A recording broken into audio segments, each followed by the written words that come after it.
Good morning, kids, company, family, and friends. Let me remove my mask today and spritz my hands before we start. So this week we're covering the theme of occupations, and I have the most awesome story to read to you today. It's called Sadie, the airmail pilot. I've got some amazing pictures in here, so while I'm reading, make sure you have a good look at the pictures to see what you can see when the story gets read. All right, let's have a read.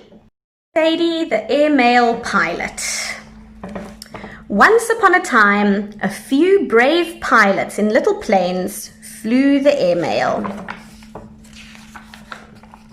Early one morning at Airmail HQ, the chief was giving orders to every pilot on the base. Well, almost every pilot. Pete, you fly the mail to Lima. Gus, you go to Santiago, and Charlie to Cordoba. Jack and Barney, you two do the route to Panama, and Sadie? But Sadie wasn't there. Where's Sadie? Pilot Sadie, wake up! Yikes! Cried Sadie as she fell from her hammock.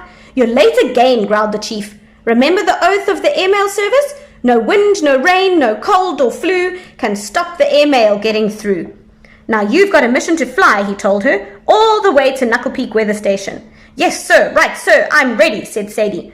I'll get your breakfast, said Mickey the mechanic. No time to eat, said the chief. Get dressed and go.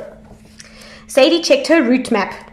Oh my, said Mickey, those mountains look tricky. Don't you worry, said Sadie, I could fly there with my eyes shut. So Mickey spun the propeller and the engine started with a roar.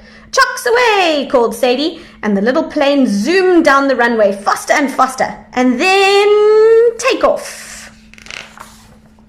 Out past the city she flew, over the coffee farms and banana trees, over forests and rivers and hills, out and beyond and up and away to the faraway mountains. But as the mountains came into view, dark clouds filled the sky. Sadie radioed ahead to the weather station, calling Knuckle Peak. Come in, Knuckle Peak. What's the forecast? Over. Way up on Knuckle Peak, a wild wind was blowing. Weatherbird Gusty called Sadie back. This is Knuckle Peak to pilot. A storm is coming. Return to base. Repeat, return to base. Rotten luck, said Forecaster Fog. Nobody could fly here in weather like this. But Sadie wasn't ready to give up. Turn back? Well, swipe my stripes, no.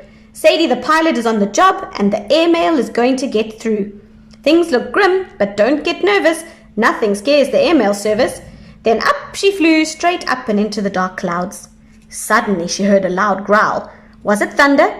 Was it the engine? No, that was Sadie's empty stomach. I hope they've got lunch ready when I get there, she thought. Sadie's plane twisted and turned through the clouds, just missing the rocky cliffs on every side. At last she saw Knuckle Peak and the weather station way up on top. She made it, called Fog. Such a brave pilot, said Gusty. Yes, or crazy maybe. Sadie unloaded the mail. There was lots of important letters for Gusty and magazines, parcels, and a mail order catalogue. There was an envelope for Fog too. It's a letter from my sweetheart. Julietta. And while Sadie ate a bowl of warm soup, Fog wrote a reply. Then the wind outside gave a howl. The storm is getting worse, warned Gusty. Don't fly now, Sadie. Stay here till it blows over. But Sadie took Fog's letter to Julietta and swore the oath of the airmail service. The winds may blow ice and snow, but still the airmail's got to go. Down into the raging storm she flew, and the wind whistled in her ears and the cold rattled her teeth. Sadie's whiskers were frozen blue. The plane's wings were freezing up too. She tried to scrape off the ice, but the wind blew all the worse. SOS! Mayday! She called into her radio. I'm going down! With all her strength she tried to steer the plane. But no, the controls were frozen solid. Help! Help! Cried Sadie. I'm going to crash!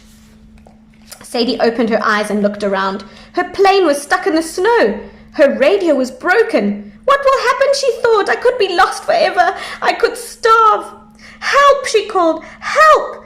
But only her echo answered. Help! Help! Help! And the wind howled like a terrible wild creature, a wailing mountain monster coming closer and closer.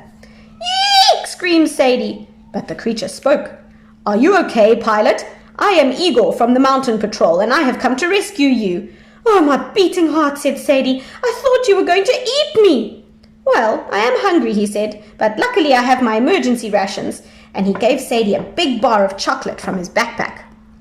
Igor had a whole load of rescue equipment with him. "Now, how can I help you get home?" he wondered. "I have an idea," said Sadie, looking at Igor's skis. First, Igor and Sadie dug her plane out of the snowdrift. Then they tied the skis tight onto the wheels, and at last Sadie climbed aboard and tried the engine. "Vroom!" roared the engine. Sadie steered down the slope and flew into the air. "Thank you for the skis," she yelled down to Igor. "I'll mail you some new ones."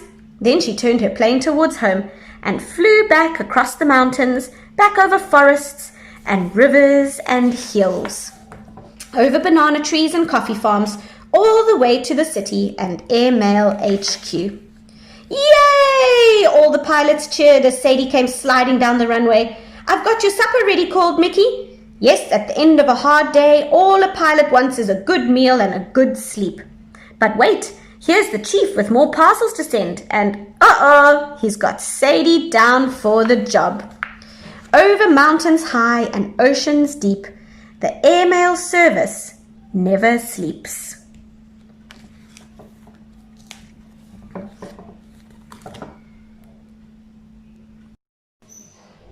Thank you for reading Sadie the Airmail Pilot with us today. I hope you enjoyed it and have fun reenacting some of the adventures that Sadie had when you have your playtime later. Have fun. Bye-bye.